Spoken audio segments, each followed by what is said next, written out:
folks, Marty Nowicki from Impact Snap coming to you from the Turning Stone Resort Casino in upstate New York. Today's topic is, what is lag? Do I want it? Do I need it? What are the benefits? Are there any drawbacks?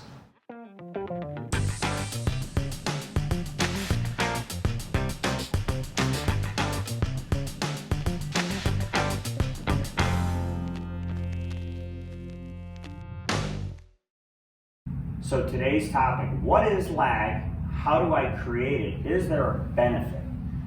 I would say, what is lag? Lag is simply, if we measure the angle between the lead arm and the shaft, the more acute that angle gets, the more potential energy there is for impact, more potential speed.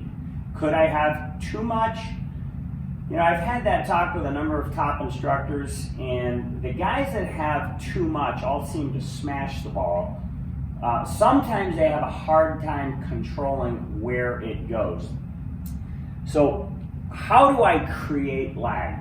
Again, lag would be the angle between the shaft and the lead forearm. The shaft itself is lagging behind my arm. Two simple ways of creating it. I've done some videos with this nice little circle. What that circle does is that gets the golf club to start to shallow out. As you look at it from this angle, when that shallows out, well, that creates more of an acute angle between the lead arm and the shaft. In reality, I've just taken that this right angle, tilted it over so it gives the appearance of more of an acute angle. That shallowing move gets the club head further behind me, so now when I turn, I can create this nice whip.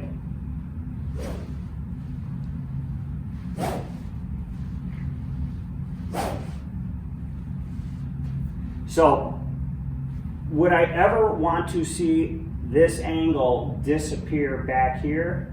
No. There are a couple instructors, it seems to me that they are teaching that, and I really haven't figured out why they're teaching that. But when I look at tour players, a couple key positions would be, there's near a right angle when the shaft is about parallel to the ground on the downswing, and their hands at that moment are in line with the trail leg. That way, if I just continue to turn, my hands are now opposite my left foot. I've got my beautiful lowercase letter Y geometry at impact. Just note, be aware of what the club face is looking like as you rehearse these positions. Note with a driver, I'll have a slight amount more tilt back so that I can take that angle, and as I let it out into a straight line, I'm in the process of swinging up, versus when I have a wedge, I'm going to have a similar angle, or a 7-iron, I'm going to have a similar angle, but I need that club to actually be swinging downward into the ground. How would I create more lag? If for a right-handed golfer, I have people just take their grip with their left hand, swing it back, have them place a finger or two right on the shaft. As I go to turn and change directions, I'm just pulling the shaft toward me. You'll note that the wrist itself gets more loaded, to the point where if I let go of this thing, that club wants to go flying out. It would be important to understand the impact conditions using an impact snap, because when the wrist does flatten out, it has to do a couple of other things. So when the wrist does flatten out, the purpose of that yellow ball is so that my wrists find proper conditions. People ask, well, when do I release it? I have released it. Again, I'm releasing the angle between the forearm and the unit. When both hands are on it, when the ball hits the bottom of the trail arm, I have fully released it into a straight line.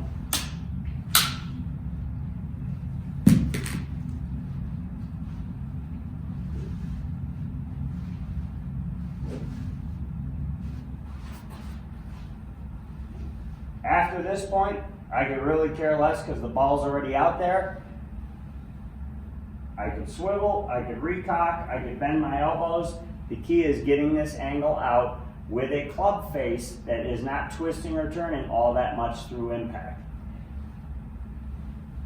The key to this measurement The longer I make this measurement with the less twisting, the farther straighter the ball is going to go. So when you watch DJ, it's so beautiful watching him come into the ball with this nice straight line from a just post impact to about waist high, and then at this point, that's when we see swivel. Just be careful that when you do create a giant angle and create more lag, a lot of those people have a lot of wrist roll right through the ball, and that's where that speed can really lead to some bigger misses.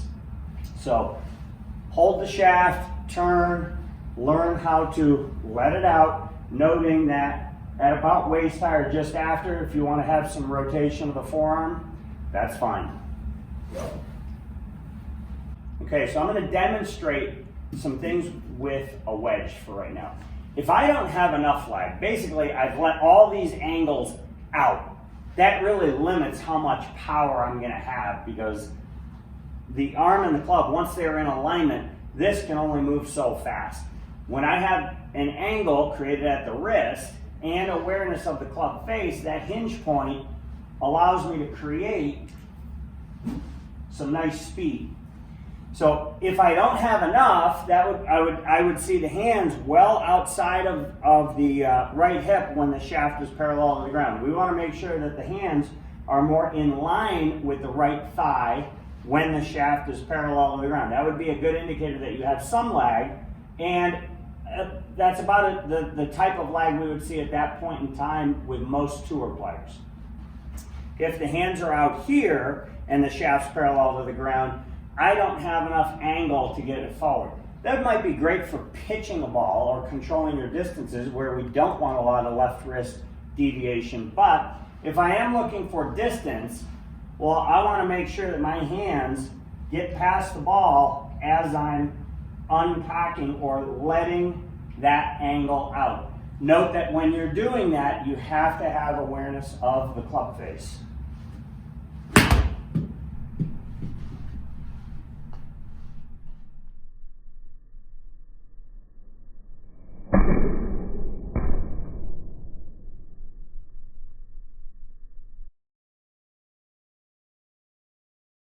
It's a hard drill, but get yourself in a loaded position, get your legs already active, and I want you to see how far can you hit the ball starting right here. And what you'll notice is that your body is going to start to move at all these angles forward.